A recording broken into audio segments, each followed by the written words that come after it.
name's Ranger Greg, or Ranger Gregory, whichever you prefer. We're going to be doing our Ranger talk here today out at Fort Sumter. We got a really hot day here, so that's why we go in the shade. I'm going to go ahead and start off with a really basic question. I was just asking where everybody's from. Who thinks they can tell me, well, let me rephrase that. Who thinks that they are from the oldest place in this crowd? Think about how old your hometown is. All right, when was that founded? So that's pretty good. That's older than Charleston. All right. So we got a lot of these really, really old places, especially jolly old England over here. Places that I'm sure I've heard many tales from people who come from Britain. They'll talk about their towns every day during their commute. They'll have to drive past old Roman ruins that they still have in their towns and stuff like that. You have all this old stuff still laying around. So one thing that I'm really interested in is the history of a place. The idea, the importance that place holds for us in our historical memory. Because it's really easy to come out here to Fort Sumter and just see a whole bunch of ruined bricks and this big ugly black thing behind me and think, okay, big whoop, it's just a big pile of bricks. Well, it's really important to remember that, really big things have happened in otherwise pretty mundane places. So we're going to talk about this place right here for just a minute. We're going to emphasize the importance of this place. So, starting off with some general history, the Civil War. Everybody who's been in the American education system probably knows at least a little bit something about it. So leading up to the Civil War, you had a concept called sectionalism. This is the conflict that is between the North and the South all throughout the early 19th century over the institution of slavery. You have the slave states more or less in the South and the border states as well, and then you have the free states, so-called, in the North. In Congress, these two sections of the country were more or less completely together on pretty much every single issue except for this. You had the South, which was trying to gain more control in the political sphere by expanding westward into the new territories that were being conquered every single day from Native Americans through something called Manifest Destiny. The North, on the other hand, since they were pretty limited in their western expansion by the Great Lakes and other geographical boundaries, they were trying to prevent this. So you had a lot of events that led up to this point. You had the Compromise of 1820, the Missouri Compromise, as it's known. You had the Kansas-Nebraska Act. You had the compromises of 1850. You have, along with the Kansas-Nebraska Act, you have an event known as Bleeding Kansas, which is sort of a small-scale civil war in the territory of Kansas. Anybody from Kansas here? There you go. So, your state has a pretty important part in Fort Sumter's history already. So, leading up to this, there was a whole lot of tension. And eventually this boils over. In the year 1860, we have something that we have every 4 years in America. What is that? An election. Not just any election, a presidential election. Where a tall, lanky lawyer from Illinois named Abraham Lincoln gets elected to become the 16th president of the United States. This is a really, really contentious presidential election. There were 4 different candidates on the ballot. Only one of them was not available in most southern states, that being Abraham Lincoln.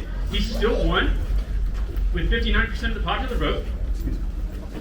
So this represented sort of a crossroads for the South. Abraham Lincoln ran on a platform that was formerly called the Free Soil Platform, which meant that he would not allow slavery to expand in those western territories, which they saw as utterly vital to the preservation of slavery.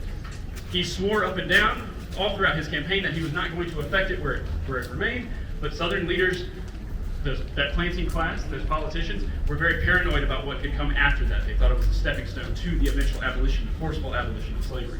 So, December 20th, 1860, not too long, just a month after that election, the state of South Carolina, where we are right now, down into downtown Charleston, they decided to secede from the Union and become their own independent country. Several other states would follow shortly after that, including my own home state of Georgia in January. And by April of 1861, things were looking kind of shaky, because the state of South Carolina had formed a militia unit and had started seizing federal property all across the state. That includes post offices, courthouses, and military bases. To zoom in a little bit more closer on Charleston now, you have a man by the name of Major Robert Anderson. He is over at Fort Moultrie, which is just across the harbor from us. Him and his 85 men are stationed out here, and they start looking around and they start seeing the writing on the wall. They see South Carolina militia are seizing all these different federal properties, and they know that they're next. Robert Anderson looks around at his fort and realizes it's kind of in really bad shape. There's a lot of holes and cracks in the walls that have formed over time. Fort Moultrie is a very, very old fort. It hasn't been upgraded in a long time at that point. And sand dunes had actually been blown up against the walls of Fort Moultrie to the point where occasionally neighborhood cows would wander over the walls and get inside the fort, and they'd have to chase them out with sticks. So obviously, if a cow can sneak its way into the fort, a man with a gun can do just about the same thing. Probably a little bit more effective. So Anderson has a choice. He can either surrender the fort, or he can try and move his men secretly to Fort Sumter, which sits in the middle of Charleston Harbor, an incredibly defensive position. Back in those days, Fort Sumter was about 2/3 larger than it is right now. It was 3 stories tall. If you look at that red line that's up there on the flagpole above us, that's the original height of Fort Sumter's walls.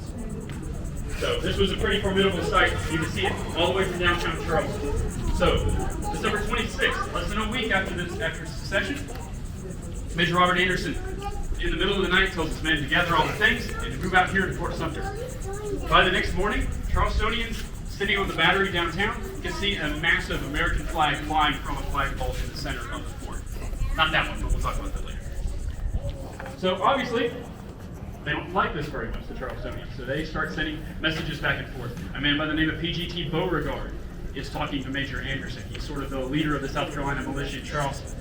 They have a very cordial exchange with each other because they're former teacher and student. Major Robert Anderson was formerly a professor at West Point. Beauregard was a student. So they exchanged messages back and forth for several months, all the way up until April.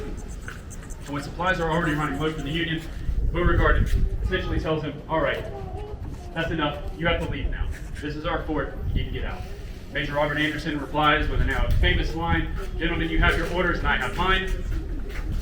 Sends the delegation away.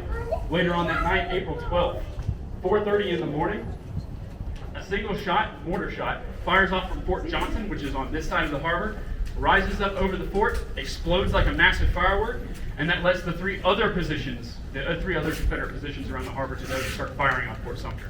Those come from Cummings Point over there. You got Fort Johnson over there, which I just mentioned. The Confederates had already taken Fort Moultrie at that point, and there was a floating barge in the middle of the harbor. So Fort Sumter was truly well surrounded. Major Robert Anderson tries to put up a fight, him and his 85 men, which is essentially a skeleton crew. It's less than a skeleton crew for Fort Sumter. Fort Sumter was originally intended to hold 650 men. He had only 85 at his disposal. Many of them were poorly trained. They were immigrants fresh off the boat. Many of them Irish, German, Italian. We had one even from Norway in the roster. They're not very good at firing these guns, and they don't hold out for very long. 34 hours pass. Eventually a fire sets off in the powder magazine, which is right over here, what's left of it anyway. They have to get off the guns, they form a bucket chain, they try to put that fire out before everything explodes. Another delegation from the Confederates comes out and offers them terms of evacuation, not surrender, which is an important distinction.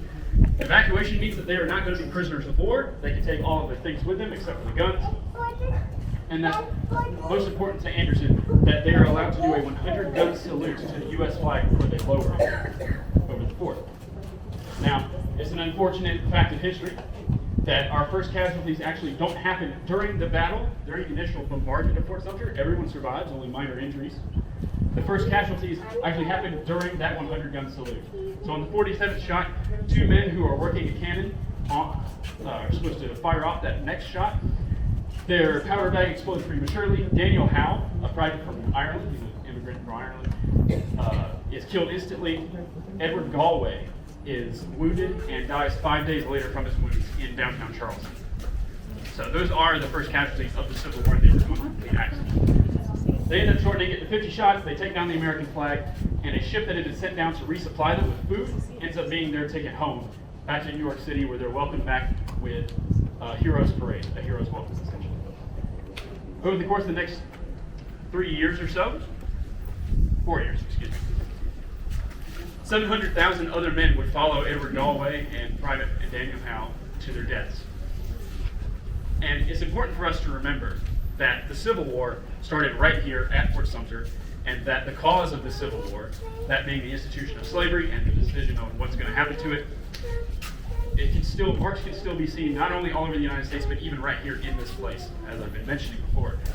So if you, as you go around Fort Sumter today, find either me or another ranger, Ranger Rob should be somewhere around here, or one of our VIPs, and we'll be able to show you some of the fingerprints in the bricks of the walls of Fort Sumter. 3.8 million bricks went into the making of this fort, and they were all purchased from local plantations. Brick making was a very lucrative project for for plantations back in those days. And these fingerprints are a leftover of that process. So as you walk around today, remember not just the battle that took place here, but also remember the work that went into making these walls and brought this place together to be an important site for the beginning and the end of the institution. So, if y'all have any other